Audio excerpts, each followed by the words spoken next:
सर्दी हो गया है सर। यहाँ ठंडे पानी से हम नहा रहे हैं रोज़ सुबह उठ के, और न बच्चे को देखने वाले कोई है हमारे साथ में। हम खुद बच्चे को नहला रहे हैं, खिला रहे हैं, हर चीज़ यहीं पे कर रहे हैं। बहुत सारी तकलीफ़ें हो रही हैं। पापा का सम्मान है सर ये नौकरी, और नौकरी चली जाएगी तो मैं क्या करूँगी। एक तरफ बोला जाता है कि बेटी पढ़ाओ बेटी बचाओ, तो अब हमारी नौकरी छीन के कौन सी बेटी को बचा रहे हैं। यहाँ पे हम सड़क पे भटक रहे हैं सर, या रहने खाने का कोई। सरकार इनमें राजनीतिकरण करने की कोशिश कर रही है। देखिए, समझने का प्रयास करें। ये मामला कभी भी डीएड बीएड का था ही नहीं। डीएड वालों को आप नियुक्ति दें, हमें इससे कोई दिक्कत नहीं है, लेकिन आप इसको ध्रुवीकरण करके आपसी मतभेद बनाने की कोशिश कर रहे हैं, यह गलत बात है। साथ ही आप इसकी गलती को दूसरे सरकार पर लेकर के चलते हैं, तो सरकार का काम तो गलतियों को सुधारना और एक श्रेष्ठ नेतृत्व बनाना होता है ना। विजय शर्मा बोलते हैं कि ये पूर्ववर्ती सरकार का है। ये आपको बताना चाहूँगा आपके चैनल के माध्यम से सर, पूर्ववर्ती सरकार में दी है और वर्तमान सरकार में भी आपको 2 काउंसलिंग दिए हैं, तो हर बार यही बोलते हैं कि ये पूर्ववर्ती सरकार की गलती है। ये हमें राजनीतिकरण करनी है सर, ये तो प्रशासन ने हमको नौकरी दिया है। सर मैं बताना चाहता हूँ, अगर मोर नौकरी चल रही आई है, मोर छैया भूई आई, मोर रोजी रोटी है, मैं क्या करूँ। मैं हैं, मोर दाई है, मोर भाई है, मैं एक कमैया हूँ। मैं करबली मूर्ति बनाता रहा, मैं हैं मूर्ति बना के मैं पढ़ाई लिखाई तको करे हूँ। अब आज ये नौकरी चल रही तो मैं क्या करूँ। मैं अपन दाई की मोर देखा लड़का ऐसे करते मोर में करी ये करी कही के, तो मैं क्या करूँ बतावा। आई सरकार के तो अंगे मन है हमर से इतना सा तो लगे और क्या करते सरकार। बेरोजगारों की पीड़ा अब इतनी बढ़ चुकी है कि लगातार अभी मैं तूता धरना स्थल पे हूँ, जहाँ पे बीएड के वो सारे अभ्यर्थी यहाँ पे उपस्थित हैं जो लगातार अपने 8 से 10 दिन हो चुका है, कड़कड़ाती ठंड में वो यहाँ बैठे हुए हैं।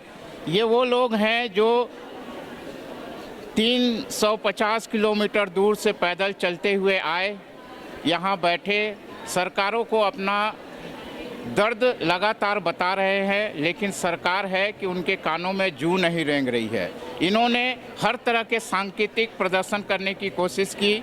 जब सरकारों तक इनकी बात 1 दिन 2 दिन 4 दिन 5 दिन 8 दिन तक नहीं पहुंचा, तो ये मंदिर भी गए, मजार भी गए, चर्च भी गए। ऐसे जगह जाके इन्होंने भगवान के सामने भी नतमस्तक हुए कि काश विष्णुदेव सरकार के कानों तक जूं रेंगे, काश कलेक्टर से मंत्री तक बन चुके ओपी चौधरी जैसे लोग नौकरी छोड़ने के बाद आज मंत्री पद पे है, उनको शायद इन लोगों का दर्द पता चले। लेकिन वाह रे सरकार, इनकी बातें नहीं सुन रही है। आज इतना मजबूर होना पड़ा इन्हें कि वो काम करने को मजबूर हो गए जिस काम को करने के लिए सोचना पड़ेगा। आज ये अपने सरों को मुंडवा रहे हैं सरकार तक इस बात को पहुंचाने के लिए कि हम सही हैं। अपनी सच्चाई को बताने के लिए इनका दर्द देखिए। कुछ लोग ऐसे हैं जो अपने बच्चों के साथ भी इस कड़कड़ाती ठंड में बैठे हुए हैं। क्या विष्णुदेव सरकार को इतना भी नहीं मालूम कि इस बच्चे को ठंड, क्या मैडम बच्चे को ठंड लग रही है कि नहीं? जी सर, लग रही है ठंड। क्या तकलीफ है? बच्चे को सर्दी हो गया है सर। यहाँ ठंडे पानी से हम नहा रहे हैं रोज़ सुबह उठ के, और न बच्चे को देखने वाले कोई है हमारे साथ में। हम खुद बच्चे को नहला रहे हैं, खिला रहे हैं, हर चीज़ यहीं पे कर रहे हैं। बहुत सारी तकलीफ़ें हो रही हैं सर।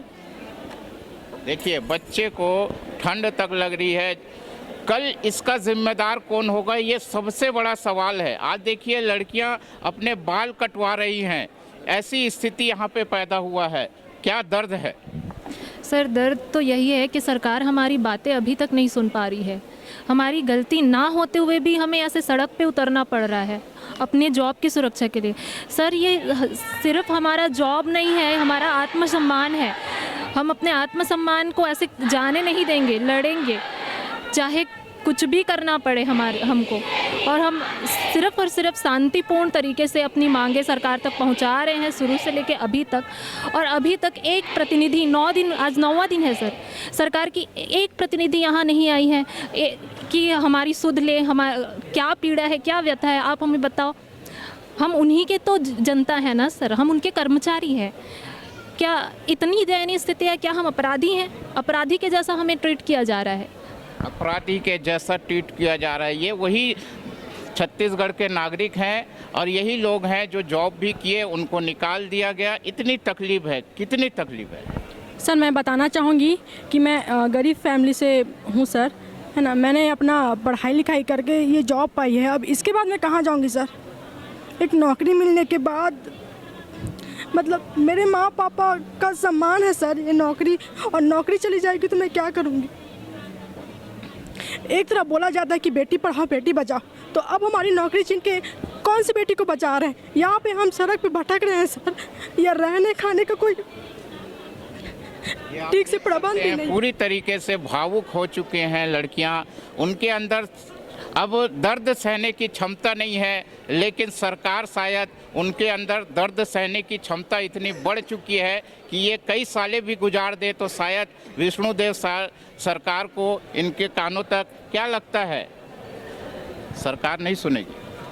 नहीं, हमें भरोसा है जिस तरीके की विष्णुदेव की सुशासन की सरकार है, अटल नीतियों पर अचल है, और हम छत्तीसगढ़ के शिक्षक हैं, अध्यापक, युग निर्माता और भाग्य विधाता होते हैं।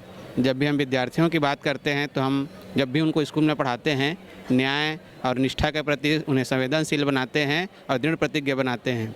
और जब भी न्याय की बात आती है, हम बच्चों से कहते हैं कभी भी अपने पद से डिगना नहीं है, और आज यही न्याय हमारे ऊपर आ गई है तो हम अपने पद से डिग नहीं सकते। हमें अपने पदों पर अटल रह करके उनसे समायोजन की मांग करते हैं।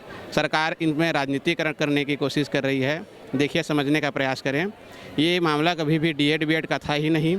डीएड वालों को आप नियुक्ति दें, हमें इससे कोई दिक्कत नहीं है, लेकिन आप इसको ध्रुवीकरण करके आपसी मतभेद बनाने की कोशिश कर रहे हैं, यह गलत बात है। साथ ही आप इसकी गलती को दूसरे सरकार पर लेकर के चलते हैं, तो सरकार का काम तो गलतियों को सुधारना और एक श्रेष्ठ नेतृत्व बनाना होता है ना।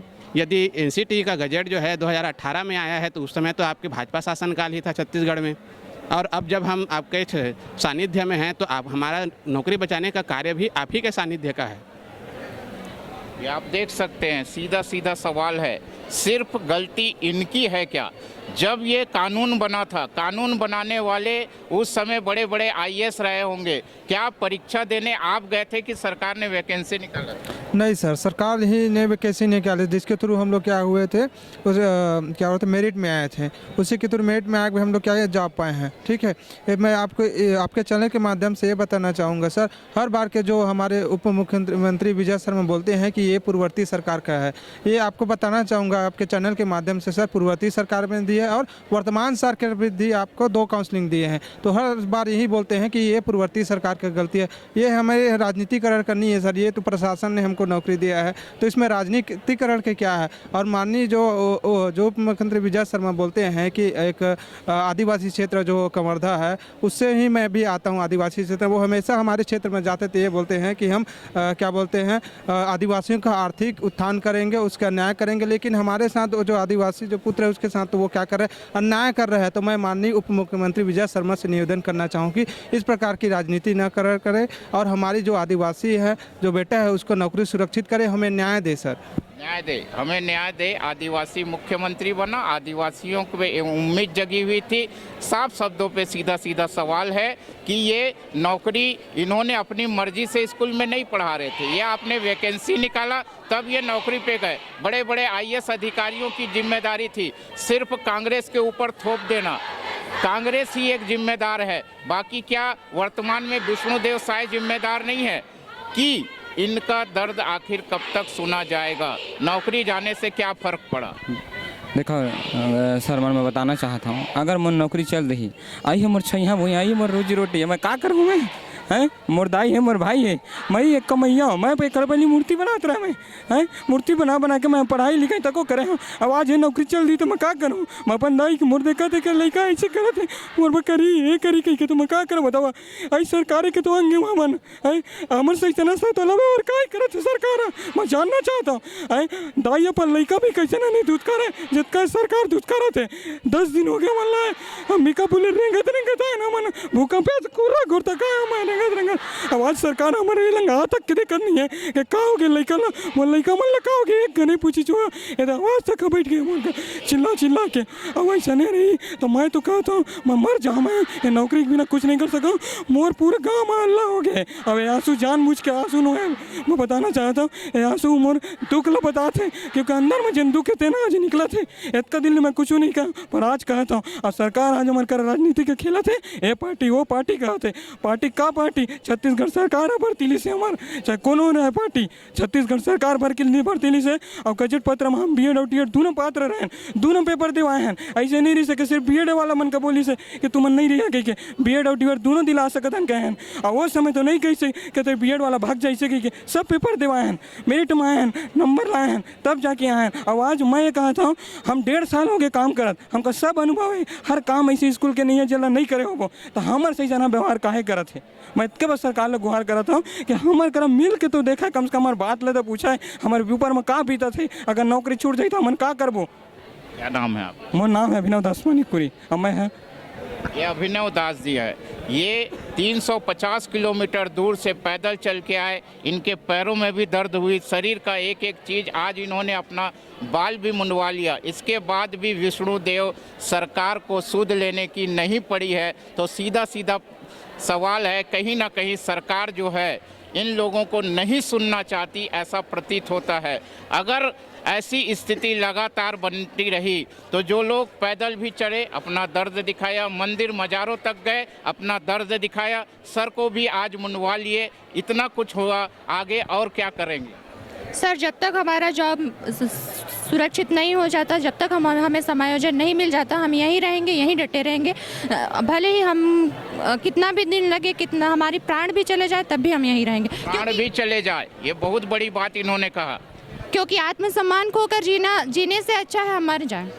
क्योंकि ये जॉब चला जाएगा तो वैसे ही हमारा आत्मसम्मान चला जाएगा, हमारे साथ साथ हमारे परिवार का भी आत्मसम्मान चला जाएगा। मेरे माता पिता जो इतने शिक्षक के पद पर है, शिक्षक के पद पर रहते हुए जो उन लोग इज्जत कमाए हैं, वो मेरी वजह से अगर चली जाती है तो मैं ये बर्दाश्त नहीं करूँगी और मैं अपना प्राण त्याग दूंगी, लेकिन मैं समायोजन लेके रहूँगी।